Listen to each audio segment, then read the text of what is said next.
Ladies and gentlemen, we are going to go straight into interviewing our icon before we go to dinner this evening.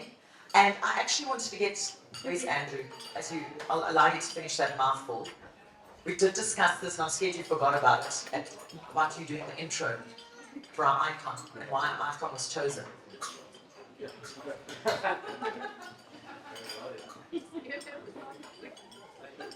Okay, so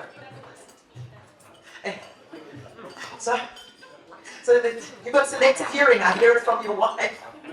So it's not just me. You don't listen. Yeah, that's because she's here and she can say something. No, so I mean, we all know Carl is Rory's son, and Carl in his own right is a legend. He's a professional rugby player, for those that don't know, which I'm sure you do. And Carl plays for Glasgow Warriors, and he's played for Scotland on numerous occasions. And when we were looking for icons, Rory mentioned to me that Carl would be in South Africa, and I really wanted to get Carl here. I just think it's really what I really wanted to do in terms of getting a new icon. We've got a lot of rugby players that come here and talk, and I really wanted to get Carl here, and Rory just said, look, Rugby, this is not something that I want to get involved in. I know it's my charity, but he just didn't want to get involved. I said, I'll take this totally off your hands. Carl and I have had a chat. We've got Carl up. We were very fortunate to have his whole family here as well. Ali and Bella are here. And Rory has really stayed away. Rory, I just wanted to get up and tell you that you are very welcome in this environment to nominate your son for what he's done in the sporting environment, just like you have always. And I know he talks about his son regularly, he's proud, and he's proud of all his sons. His sons are great people, I know them all. And it's wonderful to have Carl here, and we appreciate it, Carl. We appreciate you coming through. It was an easy decision, Carl. It's great. He said, no problem, Andrew, I'm here. I'm around town, so it's great to have him. It's not nepotism, Rory, don't worry. Don't have to find the comments. No comments board needs to be phoned or anything, or the Interstate Global board. We're okay, don't worry.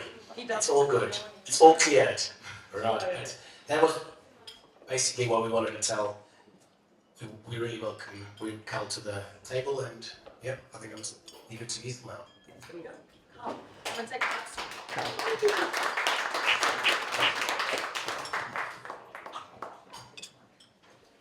So, Kyle, you've got your first question up this evening.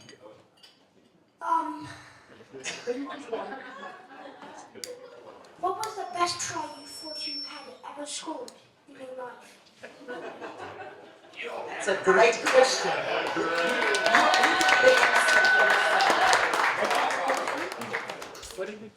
Nice. Best try I've ever scored. Great question. We probably not a Scotland one. Glasgow played against La Rochelle in the European Cup and scored off a cross kick to win the game away from home. To take the game away from me, and that's probably my favourite one.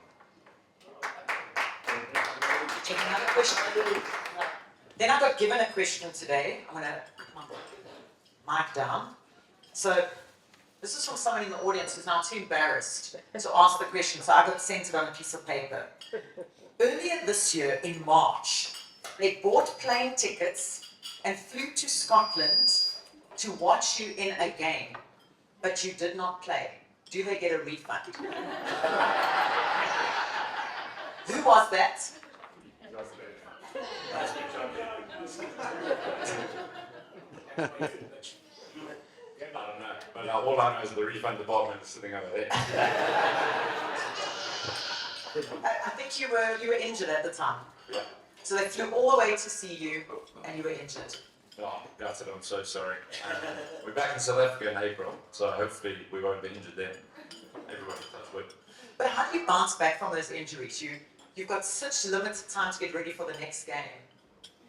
I suppose I've grown up with parents that have, taught you never to be a victim, never to kind of wallow in your self-pity, and so much so that, they get irritated whenever we did, and I get irritated when anybody does too, so that definitely helps, and having a Bella, wherever she is now, she's not feeling so well, but she helped loads, because you can get your mind out the game, you can go home and, she just reminds you and gives you a bit of perspective that everything's all good. And other than that, it's just about just kind of, you get stuck into the process, rehab's a process, everything's a process, and you find out what the first obstacle is you've got to tackle, and you tackle that, and then you find out what the next one is, and before you know it, you're back on the field.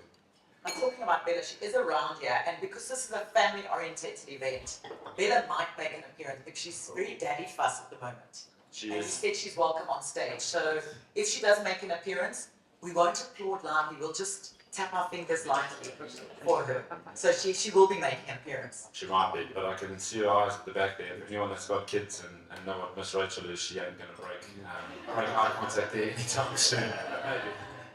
And how has your life changed in terms of your training, in terms of your schedule, now that Bella's arrived? Not too much, which all the credit's got to go to Ali, who's sitting at the back there, my wife. She's been incredible. Look, I think any of you know when you ride a bike like this, or I was chatting to Sean earlier about being a professional athlete, sleep is just absolutely number one. There is nothing that can replace it, and the detriment it does if you don't get it is just it's just incredible. And Ali's absolutely amazing. She lets me get my sleep every night and before games, and it takes care of Bella if she is misbehaving. That genuinely does make all the difference. And then other than that, the impact's only been good. Because seasons are long, seasons are they can take their toll on the mind, but to have a family and just have a life completely away from it it's just been brilliant. So what I'm hearing is Ali's got to put 2 babies to bed early at night. Yes. Is there anyone that wants to ask a question just yet? Don't be shy. If you want to write it on a piece of paper like John did, you're more than welcome. I promise to keep it anonymous this time.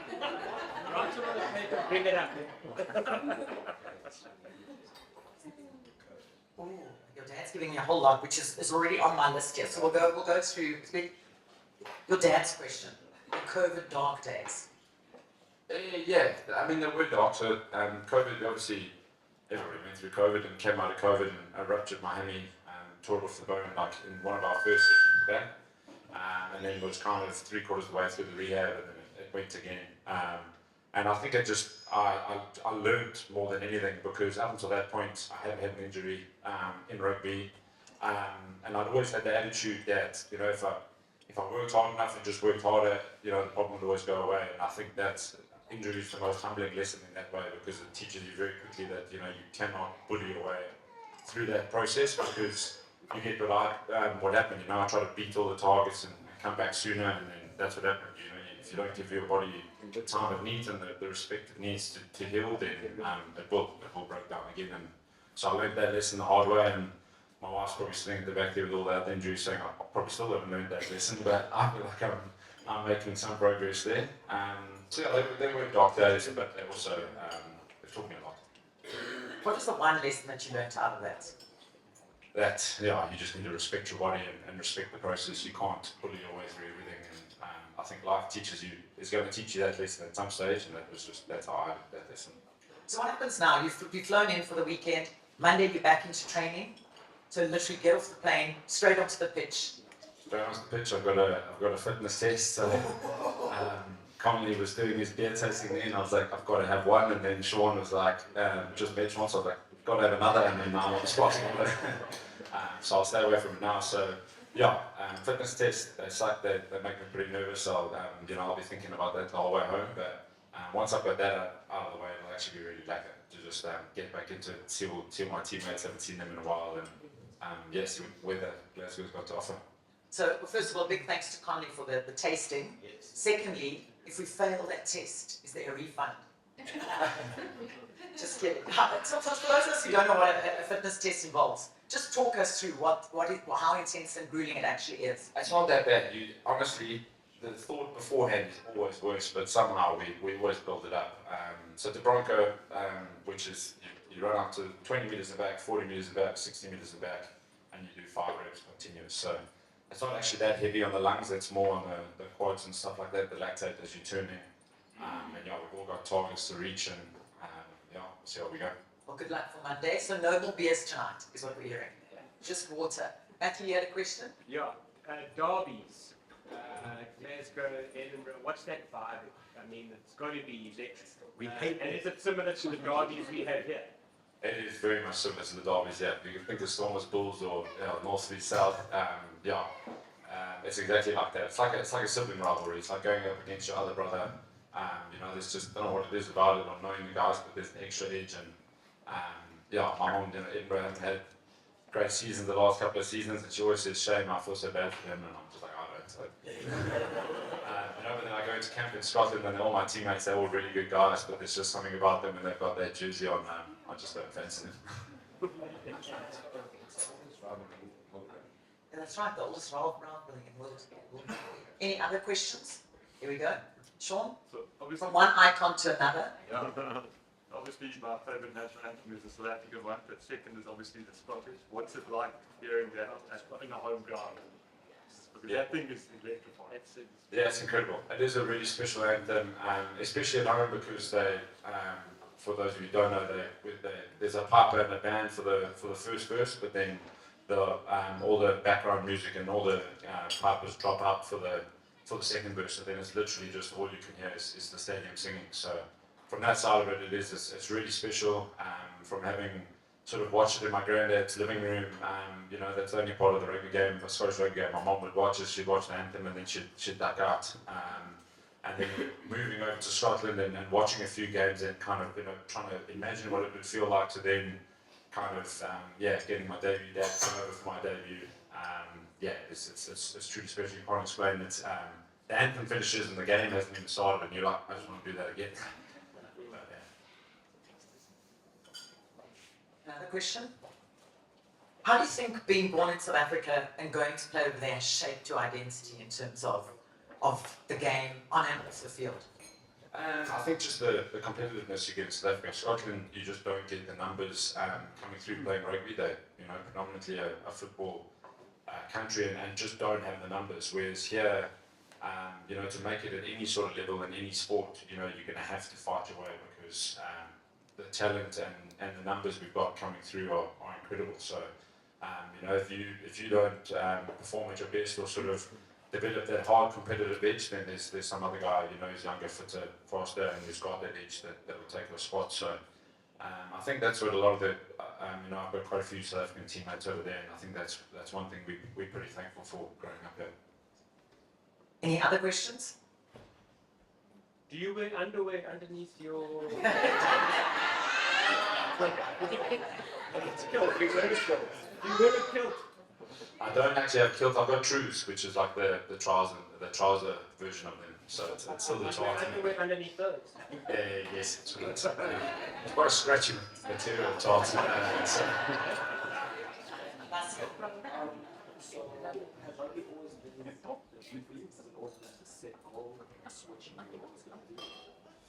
Yeah, weird one. I think it has always been at the back. I think for a long time I didn't want to admit it to myself because I went to a really small school, didn't play for any of the big boys' schools, and didn't play Curry Cup or anything like that. And I saw guys in my same school year are like Jesse Quill, Malcolm Marks, Andre Pollard. So all of those kicked on really early. And I probably didn't want to admit it to myself that I thought, my dreams kind of slipped away. So best not talk about it. And went to Marty's, and at Stedy's all of a sudden, I was playing in teams, and this guy went to Paul Him, and this guy went to Paul Russ, and all of a sudden I was playing with guys, all these schools that I kind of idolized and been had little man syndrome about in a way. And it was only then that then started playing rugby with them and playing varsity cup and stuff, and then I was like, this is epic. This is what I want to do. How do you quiet that voice when you hear that inner voice? We asked Sean the same question last night. That self-doubt that sometimes creeps in. That's been it's been the hardest thing I've had to tackle, I reckon, especially whether that's because I came from this small school and that noise was just really big from the get-go, but I've fought pretty hard and worked. Ali's amazing at that. It's a hell of a roller coaster. I'm sure Sean mentioned last night, but he'll know. It's a hell of a roller coaster, and to have someone steady at home that can always bounce back and see reason when that voice isn't letting you see reason. But other than that, I think it's just I had to work really hard to kind of be a bit vulnerable and kind of face those emotions and kind of accept them and work with psychologists to come up with strategies in game to kind of, remove yourself from the situation and be able to give myself a bit of perspective again. But I feel like it's always a battle, but I feel like I'm in a pretty good place with it all now. And advice for young upcoming, if you had to go back and look at yourself back then, what advice would you say to yourself if you had to go back at that 18-year-old stepping into Marty's for the first time? I struggled with this question because I've got, always had such a cliche answer, but it genuinely is just, I just loved it. That's what I loved about being in a small school. I had all my mates played in the same rugby team, the same cricket team. We all did, athletics together, and I loved that aspect of it. And I would tell anybody that's what kind of, gave me longevity in this, is because there was no pressure on me early on to do anything or to specialise, or, I just had the best time with my mates, went to varsity, kept doing that, I still had, my dad's going to hate me for saying this, but I still had massive nights out, and then I was in the gym, like, go to bed at 2 a.m, in the gym at 6 a.m, but for me, I felt there was always a balance. There was never any pressure, and I just had a great time with my mates. And as I got older and as I matured, then I was able to kind of sharpen the focus a little bit. Are there still some late nights? Yes. This is the problem. I've gone the last 3 weeks. I've had my best mate's bachelor's, then his wedding, and then a week in the bush. So that fitness test is really looming large. So it's actually not Connolly's fault on Monday. No. It's your best friend who got married. Exactly. What does an off-season look like for you? Is there an off-season? Yeah, luckily these days we've got Franco Smith at South Africa, who's our coach, and he's really smart around it. I think he really understands, because he's such an emotionally invested person, he really understands, how beneficial the off time is and how important it is to get away. So we've been really lucky, and this year I got 6 weeks, which is longer than I've ever had, which has been amazing, and to come home and to come to places like this, and we spent a week at his parents on the north coast and a week in the bush. That's where South Africa is at its best. It's for times like this. You get to see everything and experience the winter that's not as cold as your winter. Yeah, exactly. Well, the winter that's warmer than our summer. Exactly. Talk us through an average week. What is an average week? Let's start with an average day. What does an average day look like for you? Our weeks are very front-loaded. So if we're playing on a Saturday, is kind of the pretty standard week. Then Monday is like a long day in terms of hours, but so 2 field sessions and a gym session and 3 meetings maybe. And then Tuesdays it's the same, but just that's where all our contact is, all our physical work, and our big kind of grueling session for the week is Tuesday afternoon. So both of those days are full days. Get home sort of 5:36, and then Wednesday we're off, which is lekker, and then at the back end of the week it just dials right down. So Thursday I'm probably only in from 9 till 3. It's an explosive gym session that makes you feel good, a lot of box jumps and a lot of cleans and that kind of thing, and track work, sprint work, and the session's kind of the same, so no contact, just kind of trying to sharpen and get clarity. Friday's a captain's run, and then Saturday. And then off Sunday. And off Sunday, yeah. So that's how they try and work it. You're off Wednesday, Sunday. So that's your weekend. You've got a midweek and a Sunday. Yeah. You don't get a full weekend. Any more questions? Here we go. Where do you see Scotland in 2027? Great question. So tough on me, Brian, because we genuinely do have the best squad we've had in ages. But there's something mentally that we need to flip the switch on. To be able to compete with the likes of South Africa and France and games like that. We've got to find a way to stay in the game for 80 minutes. So where do we see ourselves in 27? I know it's such a difficult question to answer, but I feel 27 is the do or die for us, or certainly for my generation of players. If we haven't done anything by then we've kind of wasted the opportunities we've got. So I don't see that as a threat or as like a hanging over our head. Genuinely, that kind of excites me. I know it excites all my teammates. I know there's probably a lot of people in this room and outside of Scotland, that they kind of see us as that little boy that does 50, 60 minutes and then fades off, and we hate that. So and genuinely believe we can compete better than that. So just trying to find a way to overcome that hurdle. Another question. With yourself and other players coming from South Africa and them drawing on that category, is there a higher load or pressure placed on those players?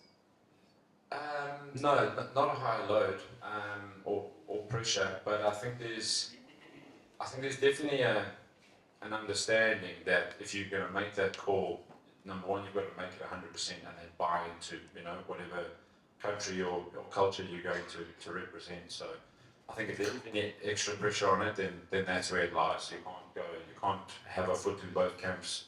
The intensity of that Test rugby requires means that you can't do this 50-50. So I think it's just about making that decision flat out, and then from then on, if the guys over there and the people over there see that you've made that decision, then they just like South Africans, they'll welcome you with more arms. Overall standing.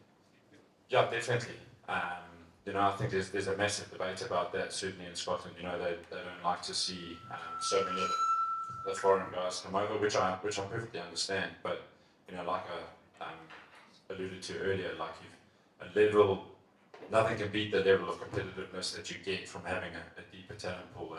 And so bringing guys like that over, they get to represent countries. And like my mom was born there, so I don't really count myself as one of those foreigners. But it definitely helps. There we go. Who in the South African team would you love to play? Like have right next to you playing? Because Because Steph gets away. Everyone.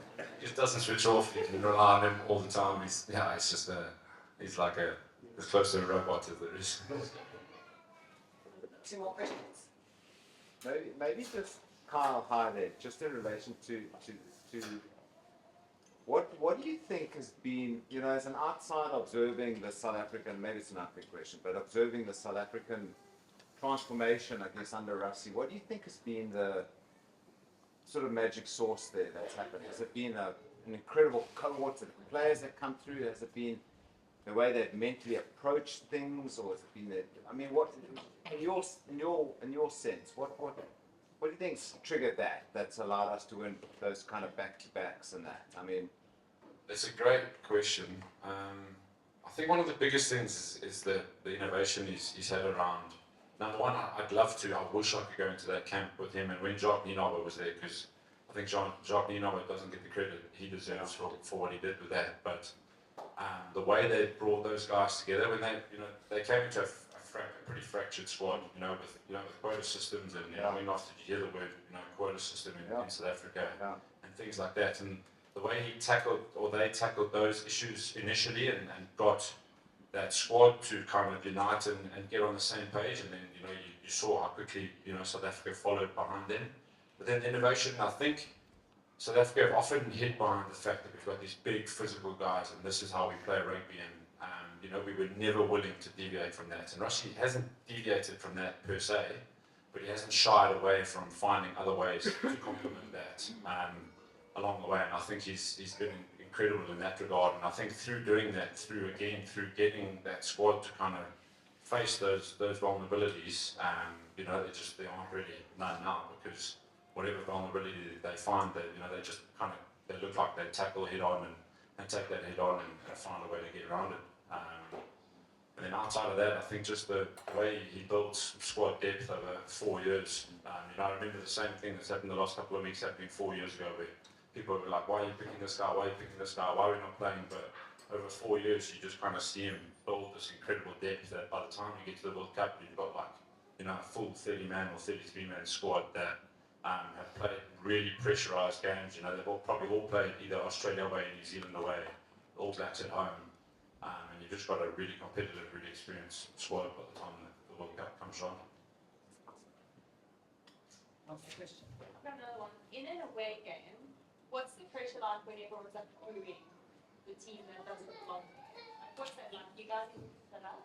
Sometimes you don't pick it up, and sometimes I do because I'm on the wing, so I'm right near it.